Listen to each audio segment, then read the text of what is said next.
ናችሁ? ጨረቃ ፋሚሊ በሙሉ ማለት ነው። እንኳን ደስ ያላችሁ በቅድሚያ ማለት ነው። ይህን ሰዓት በጣም ስንጠብቀው ነበረ።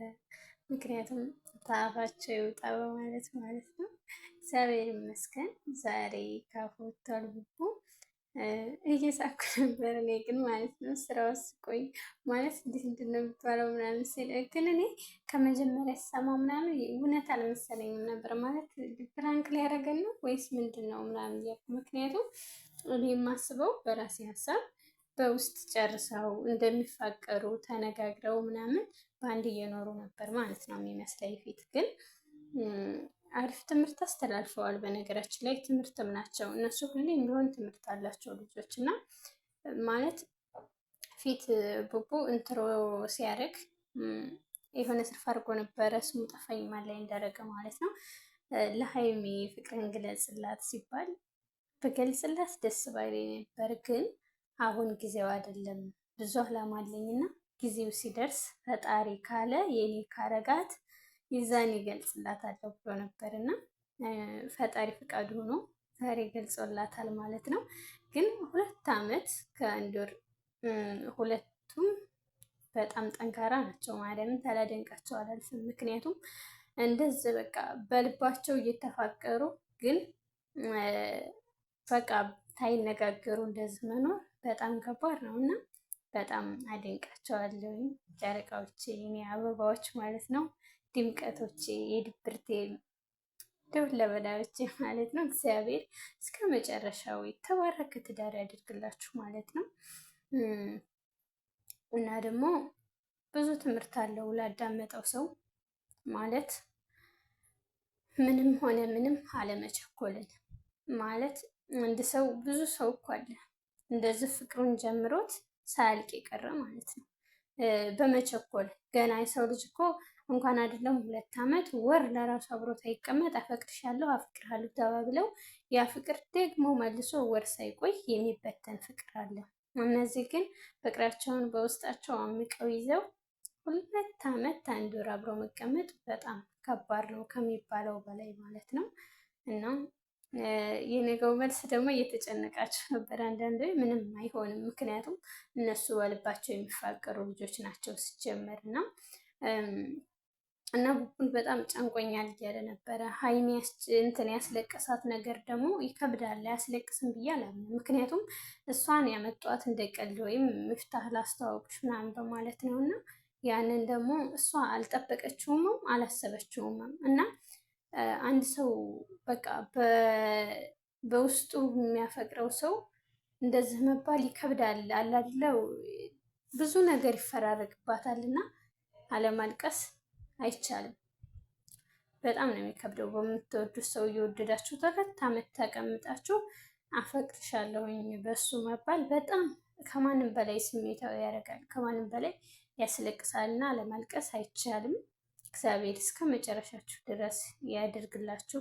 በእውነት እኔ በጣም ነው የተገረምኩት። ማለት በቃ በሶሻል ሚዲያ ያሳውቁ ብለው ነው እንጂ እውነት በውስጥ እንደሚፈቃቀሩ ያውቁ ነበር የሚመስለኝ እና እግዚአብሔር ይመስገን።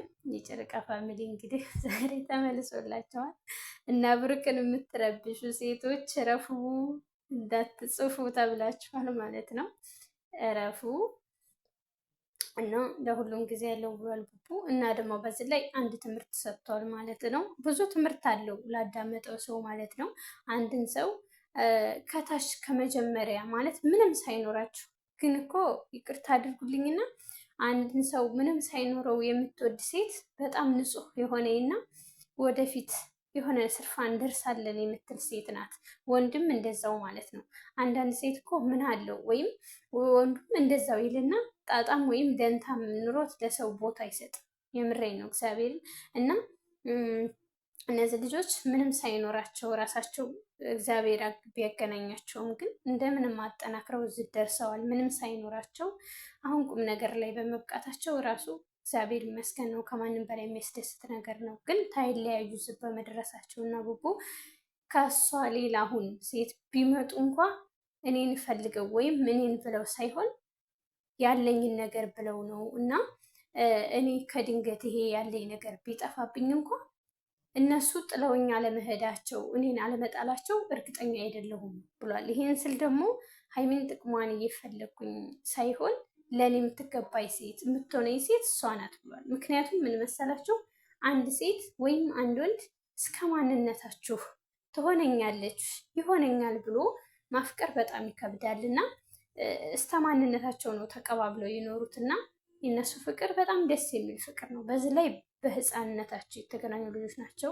በዚህ ላይ ደግሞ ምንም ሳይኖራቸው ራሳቸው ጥረው ግረው እዚህ ላይ የደረሱ ሰዎች ናቸው እና የእነሱ ፍቅር በጣም ደስ የሚል ነው እና በመሀላቸው ሰው አለመግባቱ በጣም አንገባባቸው ብዬ አስባለሁ። ምክንያቱም እንደዚህ ያለ ፍቅር እውነተኛ ፍቅር ላይ ፈተና ይበዛበታል እና እግዚአብሔር ፈተናችሁን የምታልፉበት አንደበቱን ፈጣሪ ይስጣችሁ እና ደግሞ በመሀል የምትገቡባቸው ሰዎች ለእግዚአብሔር ብላችሁ ሕሊና ቢኖራችሁ በጣም ደስ ይላል። ማለት በሰው ሕይወት ጥልቅ ባትሉ ማለት ነው። በጣም የሚያሳሱ ልጆች ናቸው። ከማንም በላይ የሚያሳሱ ደስ የሚሉ ልጆች ናቸው እና እግዚአብሔር ይጠብቃቸው። ድንግል ማርያም ወላዲት አምላክ ትጠብቃቸው።